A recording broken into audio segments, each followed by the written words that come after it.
नमस्कार, स्वागत है आप सभी का राजस्थान के रण में। आपके साथ मैं हूं स्वप्निल। मौसम चुनावी हो चला है, तासीर बदल गई है, पूरी फिजा में चुनावी बयार बहने लगी है और गांव की गलियों से सत्ता के गलियारों तक सियासत परवान पर है। सियासी तरकश से दावों और वादों के तीर निकलने लगे। कोई नैतिकता की दुहाई दे रहा है, कोई संघर्ष का रास्ता दिखा रहा है। जितना जमकर वार उतना ही दमदार पलटवार, यानी कोई किसी से कम नहीं। लेकिन लोकतंत्र के इस महापर्व में जनता ही जनार्दन है। जो जनता को भा गया वो जीत की जन्नत पा गया। तो इस चुनावी महासमर में ताल ठोक रहे सियासी दलों का क्या है हाल, इसी की पड़ताल पर निकली है न्यूज 18 राजस्थान की टीम। आज हमारा कारवां पहुंच चुका है एक और विधानसभा क्षेत्र में।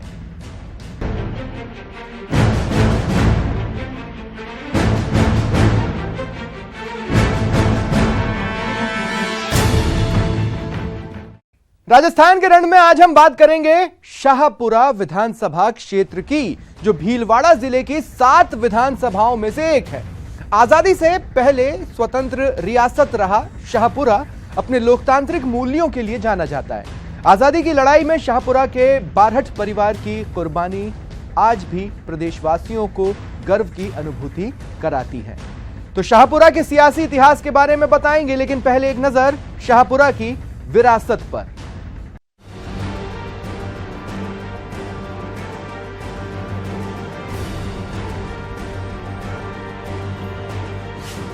भीलवाड़ा से 50 किलोमीटर दूर बसे शाहपुरा की स्थापना 1629 में मुगल बादशाह शाहजहां ने की थी।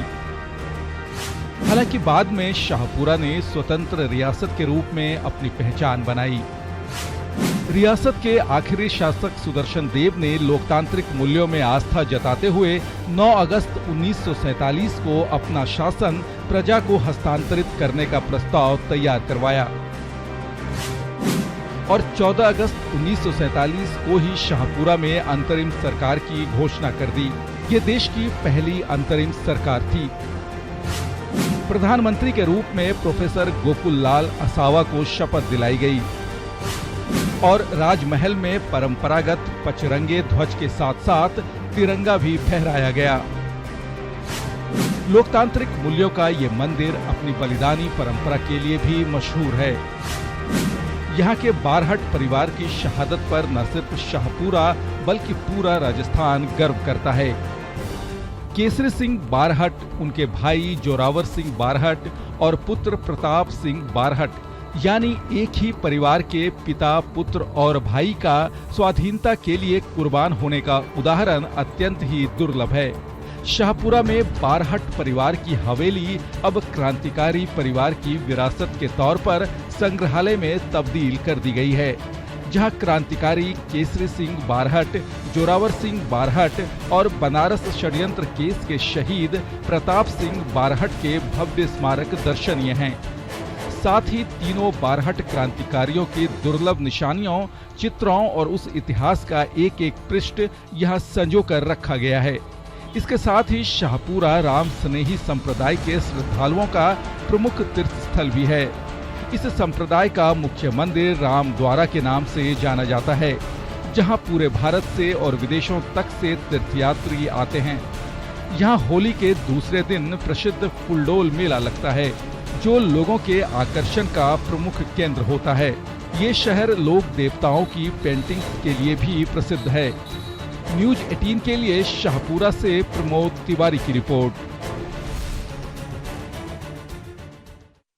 कहते हैं कि जिसने शाहपुरा जीता उसने राजस्थान का रण जीत लिया। प्रदेश का सियासी इतिहास इस बात का गवाह रहा है कि यहां के परिपक्व मतदाताओं ने जिस पार्टी के कैंडिडेट को जिताया वो पार्टी ही सत्ता सुख भोगती है। आखिर इतनी महत्वपूर्ण क्यों है शाहपुरा की सियासत? और 30,000 गुर्जर वोटर्स हैं। वहीं ब्राह्मण 24,000, वैश्य 23,000 और जाट 20,000 हैं। इसके अलावा राजपूत 10,000 और मुसलमान 7,000 हैं। शाहपुरा विधानसभा सीट के पिछले 2 बार के नतीजों की बात करें तो कांग्रेस और बीजेपी के बीच मुकाबला 1-1 से बराबरी का है। 2008 में कांग्रेस के महावीर प्रसाद मोची ने बीजेपी के श्री किशन सोनगरा को 6,378 वोटों से मात दी।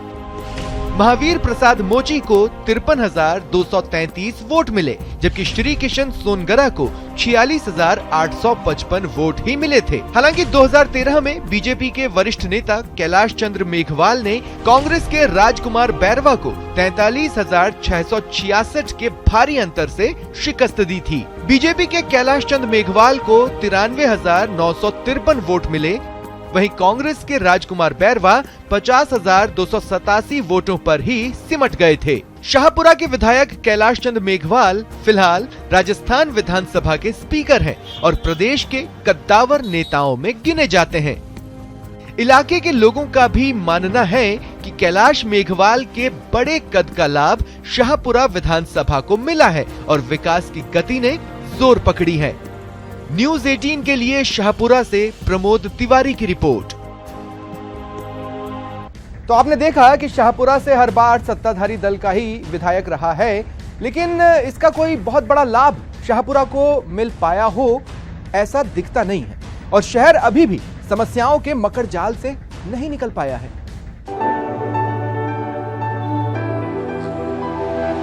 सत्ता संग्राम की रणभेरी बजने के साथ ही शाहपुरा में भी सियासी दलों ने पैंतरे दिखाने शुरू कर दिए हैं। सड़क, स्वास्थ्य, महंगाई जैसे मुद्दों के हथियार के दम पर विपक्ष ने ताल ठोक दी है।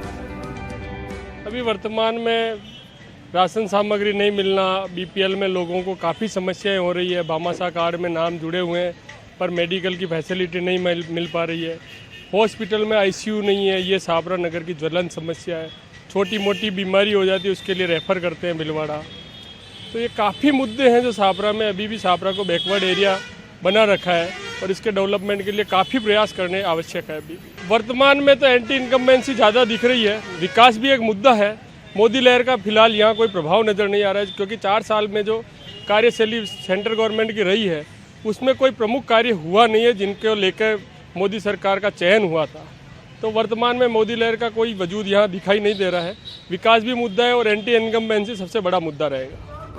वहीं बीजेपी समर्थकों का दावा है कि कैलाश मेघवाल ने इलाके में विकास की गंगा बहा दी है। 3 बांधों के नवीनीकरण, शहर में सीवरेज प्लांट के लिए 55 करोड़ की राशि के साथ ही सामुदायिक भवन और एनएच जैसी कई उपलब्धियां गिनाते बीजेपी कार्यकर्ताओं की जुबान नहीं थकती है। हमारे जो अभी स्थानीय विधायक हैं, विधानसभा अध्यक्ष हैं आदरणीय कैलाश जी मेघवाल, उन्होंने बहुत कुछ समस्याओं का समाधान कर दिया है। बड़ी बड़ी योजनाएं जो शाहपुरा वासी, शाहपुरा बरेड़ा विधानसभा क्षेत्र में असंभव थी, उनको भी स्पीकर साहब ने यहाँ स्वीकृत कराया है। मैं शाहपुरा लोकल की बात करूँ तो सीवरेज है, उसके अलावा भी बहुत से काम। ग्रामीण अंचल की बात करूँ तो शाहपुरा में सैटेलाइट हॉस्पिटल है जिसका जीर्णोद्धार काफ़ी अच्छे ढंग से सैटेलाइट हॉस्पिटल अभी व्यवस्थित तरीके से चल रहा है। उसके अलावा मैं गाँवों की बात करूँ, बरेड़ा की बात करूँ तो वहाँ कॉलेज वहाँ उन्होंने स्वीकृत कराया है। गाँव में 10-10 लाख रुपए उन्होंने प्रत्येक गांव को सामुदायिक भवन दिए हैं। इसके अलावा भी सड़कों में जाल बिछाए हैं। दावों और आरोपों के बीच महिलाओं की मांग है कि शाहपुरा में महिला थाना के साथ साथ महिला आयोग का कार्यालय भी होना चाहिए। महिला थाना हो यहाँ पे, जो महिलाएं ब्लॉक स्तर पे भीलवाड़ा तक उनको जाना पड़ता है, तो वो पास में इनको सुविधा मिल सके। और एक महिला आयोग की जो ब्रांचें हैं, पिछले उसमें भी हमने मांग उठाई थी इस बात की कि महिला आयोग की ब्रांचें खुले ब्लॉक स्तर पे, जिला स्तर पे भी नहीं है प्रदेश में, और गरीब महिलाएं प्रदेश तक नहीं पहुंच पाती और उनको पूरा न्याय नहीं मिल पाता। जनता की अदालत में दावों और दलीलों का ये दौर तो जारी रहेगा। अब शाहपुरा की जनता के दिल में कौन सी दलील घर कर जाए, ये तो वक्त ही बताएगा। न्यूज़ 18 के लिए शाहपुरा से प्रमोद तिवारी की रिपोर्ट।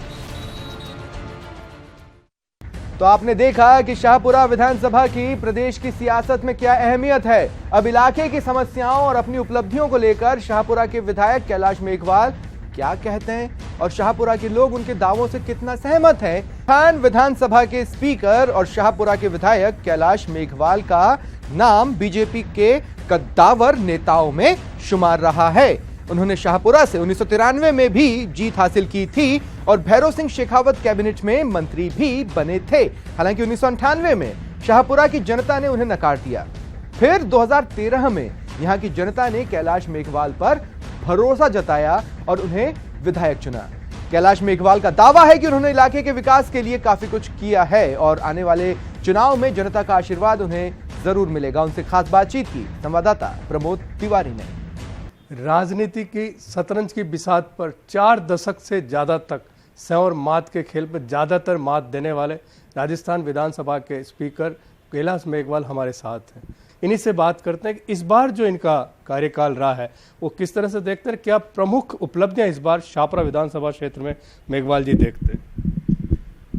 शाहपुरा बंदेड़ा विधानसभा क्षेत्र की एक खासियत तो यह है कि जब से इस देश में चुनाव चालू हुए 1952 से ही यह क्षेत्र अनुसूचित जातियों के लिए आरक्षित रहा है और इसके कारण यहाँ जिस तरह का विकास होना चाहिए था और जिस विकास के मुकाम पर शाहपुरा बंदेड़ा को आना चाहिए था वो आ नहीं पाया। इस बार मैंने ये जिम्मेदारी ली कि 60 साल तक जो यहाँ कोई विकास नहीं हुआ है उस विकास की भूख बुझा करके और इसको विकास की श्रेणी में भीलवाड़ा में आगे ले आना। इसमें मैं सफल भी रहा हूँ। इसमें राजस्थान के मुख्यमंत्री का भी मुझे सहयोग मिला है और चूँकि यहाँ 2-4 ऐसी बातें हुई है कि जैसे यहाँ पर 3 बांध है, नार सागर, उमेश सागर, अरवड़ बांध। ये बांध जब से बने तब से इनकी किसी ने किसी तरह की साज सवार नहीं की, इनका कभी रिनोवेशन नहीं हुआ, इनके नहरों के बारे में किसी ने जानकारी नहीं ली। मैंने सबसे पहले ये क्योंकि कृषि प्रधान क्षेत्र है इन 3 बांधों की तरफ ध्यान दिया और मुझे इस बात की खुशी है कहने में कि 53 करोड़ रुपया तीनों बांधों के सुदृढ़ीकरण के लिए, रिनोवेशन के लिए, नहरों को पक्की बनने के लिए मुख्यमंत्री ने स्वीकार किए और उसका काम चालू हो गया है। एक किस्त 10 करोड़ की लग चुकी है, दूसरी किस्त लागू होगी। इस तरह 53 करोड़ रुपया यहाँ खर्च होगा। दूसरा, शाहपुरा कृषि प्रधान होने की वजह से यहाँ कृषि उपज मंडी, ये हमारी जो है बंदेड़ा की 26 पंचायतें और शाहपुरा की 28 पंचायतें, ये पंचायतें यहाँ की कृषि उपज मंडी भीलवाड़ा के अंतर्गत थी। मैंने इसको अलग करा के स्वतंत्र रूप से शाहपुरा और बंदेड़ा की एक कृषि उपज मंडी स्थापित करवा दी शाहपुरा में, वो भी एक उपलब्धि है। तीसरा, यहाँ एक उद्योग धंधे के लिए यहाँ व्यापारियों के पास पैसा भी है, किसानों के पास भी पैसा है और वे इस पैसे को दूसरी जगह कोई भीलवाड़ा में आके या कोई दूसरी जगह जाके निवेश करते हैं। मैंने कोशिश करके और रिको का एक जो है योजना यहाँ सफलतापूर्वक पूरी करवा ली है और उसमें 50 करोड़ रुपया तो सरकार का खर्च होगा। फतेहपुर सेवलिया के यहाँ पर पर्याप्त ज़मीन ले ली गई है और बहुत जल्दी वहाँ 307 जो है प्लॉट नीलाम होंगे जो हमारे नौजवानों को जहाँ उद्योग के प्रति प्रोत्साहित भी करेंगे और रोजगार के अवसर भी उपलब्ध होंगे। इसी तरह बंदेड़ा में कॉलेज की स्थापना, बंदेड़ा बहुत पुराना टाउन है जहाँ पर बहुत अच्छी शिक्षा का आधार रहा है, यहाँ पर कॉलेज नहीं था तो मैंने सबसे पहले बंदेड़ा में एक कॉलेज की स्थापना करवाई और इसके साथ ही ITI इंस्टीट्यूट भी बंदेड़ा में जो खुलवाई। ये दोनों उपलब्धियां बंदेड़ा की विशेष रूप से है और मुझे इस बात की खुशी है कि कॉलेज ठीक ढंग से चलना चालू हो गया। ITI की इमारत भी बन रही है, कॉलेज की इमारत भी बन रही है। तो इस तरह सड़कों का जाल ऐसा फैला है कि सारे भीलवाड़ा ज़िले में ही नहीं, मैं ये कह सकता हूँ कि सारे राजस्थान में शाहपुरा बंदेड़ा में जिस तरह की सड़कें बनी है, जो आज तक जो है भूख थी 40-40, 50-50 साल से, उस सारी सड़कों की भूख को मैंने दूर कर दिया और वो सारा सड़कों का जो है जाल पूरी तरह फैल चुका है, जिसका विस्तार से मैं गिनाऊँ तो बहुत लंबा जो है समय आपको देना पड़ेगा। भीलवाड़ा की बात अगर जिले में सबसे बड़ा रोडवेज बस स्टैंड है तो शाहपुरा में आपने पिछले कार्यकाल में बनवाया था, उसकी शिफ्टिंग की लोग मांग करते हैं। शाहपुरा बाईपास और एक वहाँ के हॉस्पिटल में डॉक्टरों की थोड़ी सी कमी लोग बताते हैं। बाईपास जो है वो बना तो है बस स्टैंड, लेकिन उसको मैं तब चालू करूंगा जबकि ये बाईपास बन जाए और बाईपास प्रक्रिया चालू है और बाईपास में ज़मीन भी अवाप्त हो चुकी है, मुआवजा भी दिया जा चुका है और बहुत जल्दी बाईपास बन जाएगा। बाईपास जब बन जाएगा उसके बाद ही यहाँ पर जो है बसें रुकना चालू हो जाएगी। क्या फिर चुनाव लड़ने के लिए तैयार मेघवाल जी? चुनाव तो मुझे लड़ना ही है, पार्टी टिकट दे देगी तो। सवाल ये है कि पार्टी अगर मुझे यहाँ से उम्मीदवार बनाएगी तो निश्चित रूप से लड़ूंगा, क्योंकि मैं अभी अपने आप को राजनीतिक दृष्टि से सक्रिय मानता हूँ। शारीरिक और मानसिक दृष्टि से भी मैं अपने आप को विधायी दायित्व निर्वाह करने में दक्ष मानता हूँ। ये थे विधानसभा के स्पीकर और शाहपुरा के विधायक कैलाश मेघवाल, जो एक बार फिर 2018 का चुनाव लड़ने के लिए पूरी तरह से तैयार है। और इस बार चुनाव लड़ने के पीछे इनका 5 साल का विकास बोल रहा है, वहाँ की जनता बोल रही है। इस बार बदले बदले से कैलाश मेघवाल नजर आते हैं। यूं कहें तो विकास के पर्याय बन चुके हैं कैलाश मेघवाल। कैमरामैन संजय के साथ प्रमोद तिवारी, न्यूज 18, शाहपुरा, भीलवाड़ा। तो कैलाश मेघवाल को भरोसा है कि पार्टी इस बार भी उन्हें टिकट देगी और वो चुनाव लड़ेंगे। अब अपने विधायक और उनके विकास के दावों को लेकर शाहपुरा की जनता क्या राय रखती है, ये जानने के लिए सीधे चलते हैं लोगों के बीच। क्या मुद्दे रहेंगे राजस्थान विधानसभा में? इस शाहपुरा विधानसभा क्षेत्र के किन मुद्दों पे चुनाव लड़ा जाएगा और क्या समस्याएं, यहाँ के लोगों से बात करते हैं। यहाँ की क्या प्रमुख समस्याएं? प्रमुख समस्या में तो ऐसा कोई विशेष मुद्दा है नहीं है, क्योंकि विधानसभा के अध्यक्ष जी ने राजस्थान में किसी भी विधानसभा क्षेत्र में जितना विकास नहीं हुआ होगा उतना विकास इस क्षेत्र में कराया है। चाहे वो सैटेलाइट का मुद्दा हो, कॉलेज का मुद्दा हो, गर्ल्स स्कूल का हो, बॉयज स्कूल का हो, और चाहे सीवरेज लाइन हो शाहपुरा क्षेत्र में, ऐसी अनेक उपलब्धियां उन्होंने शाहपुरा को दी है। मोदी लहर बिल्कुल है साहब, मोदी लहर भी है और राजस्थान सरकार ने जो काम किए हैं उस विकास के ऊपर ही जनता वोट देगी। और मुझे पूरा विश्वास है कि निश्चित रूप से इस बार फिर वसुंधरा सरकार बनेगी, मोदी सरकार बनेगी। और हमारा जो रिकॉर्ड है कि यहाँ से विधायक बीजेपी का जाएगा और सरकार बीजेपी की बनेगी। चुनाव मुद्दे सबसे बड़ी तो महंगाई है महिलाओं के लिए। आज गैस सिलेंडर 1000 रुपए का हो रहा है, महिला बेचारी क्या गृहस्थी चलाएगी, क्या करेगी? सभी चीज, डीजल पेट्रोल देखो आए दिन महंगाई है। और ये अब 4 साल में कुछ नहीं किया वसुंधरा जी ने। वो यात्रा निकाल रही है, वो कुछ कर रही है, तो इससे कोई जनता पे प्रभाव आने वाला नहीं है। हमारी तो महिलाओं की गृहस्थी चलानी है, इसलिए हम तो महंगाई से बहुत परेशान है। इस विधानसभा चुनाव में कौन सी समस्याएं इस क्षेत्र में, और क्या मोदी लहर है, राज्य सरकार के प्रति नाराजगी है, या विकास केवल मुद्दा रहेगा? यहाँ सबसे बड़ी जो समस्या है वो किसानों की थी, और किसानों के आपदा प्रबंधन के नियमों में ढील देके, और यहाँ कोई उद्योग तो है नहीं। यहाँ मुख्य है जो यहाँ का जीवन आधारित है खेती पे है। और आज़ादी के समय से जो 3 बांध रहे हैं, उन 3 बांधों का कार्य भी सुदृढ़ीकरण का इस भारतीय जनता पार्टी के शासन में हुआ, माननीय वसुंधरा जी के नेतृत्व में हुआ। साथ साथ मोदी जी ने जो आपदा प्रबंधन में ढील दी है, यहाँ के किसानों को इतना मुआवजा मिला कि किसान खुद अपने को खुशहाल समझता है। क्या समस्या है, कौन से चुनावी मुद्दे इस बार चुनाव में प्रभावित करेंगे? चुनावी मुद्दे जो इस बार रहेंगे, वो सबसे बड़ा जो चुनावी मुद्दा रहेगा वो है कि यहाँ जैसा कि राजस्थान सरकार और विधानसभा अध्यक्ष ने यहाँ रिको एरिया घोषित किया है, क्योंकि यहाँ बेरोजगारी की समस्या सबसे बड़ी है। कि यहाँ आसपास जो 35-40 किलोमीटर है वो सब कुछ विकसित है, परंतु शाहपुरा आज भी मतलब कि पिछड़ा हुआ है।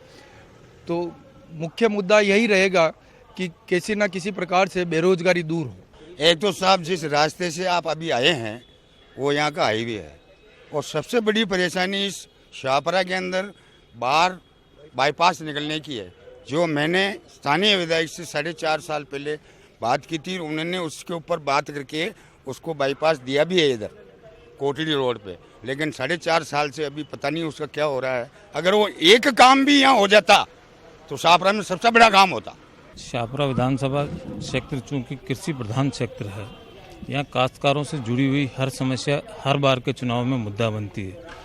मेघवाल साहब ने इस बार 55 करोड़ रुपए की स्कीम यहाँ स्वीकृत कराई थी, परंतु अब तक केवल 10 करोड़ रुपए ही स्वीकृत हुए हैं। नहरों का काम अभी भी अधूरा होने के कारण बांधों का मुद्दा अभी भी ज्वलंत बना हुआ है। कुछ काश्तकारों को जो मुआवजा स्कीम का लाभ मिलना चाहिए था वो अभी तक नहीं मिल पाया, उनके खातों में पैसा जमा नहीं होने के कारण। जो आसमान छूती कीमतें बढ़ रही है लगातार पेट्रोल, डीजल और गैस की, उसका वो बिल्कुल आम जन उससे बहुत ज़्यादा परेशान है, और उनको व्यय करना उनके बस की बात नहीं हो रही है। तो बिल्कुल ये मुद्दा बनेगा और विकास मुद्दा बनेगा। क्या समस्या है प्रमुख यहाँ की जो इस चुनाव में मुद्दा बनेगी? पार्षद होने के नाते सबसे बड़ी समस्या दिखी है मेरे को। जनता बहुत परेशान हो चुकी है, जैसे कि खाद्य सुरक्षा को लेकर, पेपर कंप्लीट कराने को लेकर पब्लिक बहुत चक्कर लगाती है, बहुत परेशान हो चुकी है, जो कि पिछले कार्यकाल में ऐसा नहीं था। पिछले कार्यकाल में गहलोत साहब की सब स्कीमों को जनता ने सराहा है, पर इस बार बहुत परेशान है जनता। मोदी लहर देखते हैं आप? नहीं, यहाँ पे कोई मोदी लहर जैसी बात नहीं है।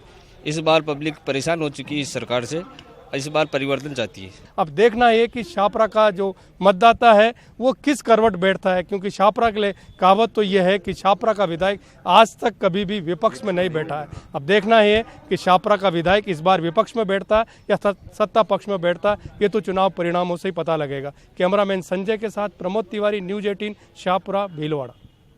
लोकतंत्र में आपको पूरा हक है कि आप अपने नेताओं से जवाब मांगें, उनके कामकाज का हिसाब लें। आखिर जनमत से ही इस लोकतंत्र का आधार है। तो ये थी शाहपुरा विधानसभा क्षेत्र से न्यूज़ 18 राजस्थान की रिपोर्ट। कल हम आपके सामने फिर पेश होंगे एक और विधानसभा की रिपोर्ट के साथ। तब तक के लिए नमस्कार।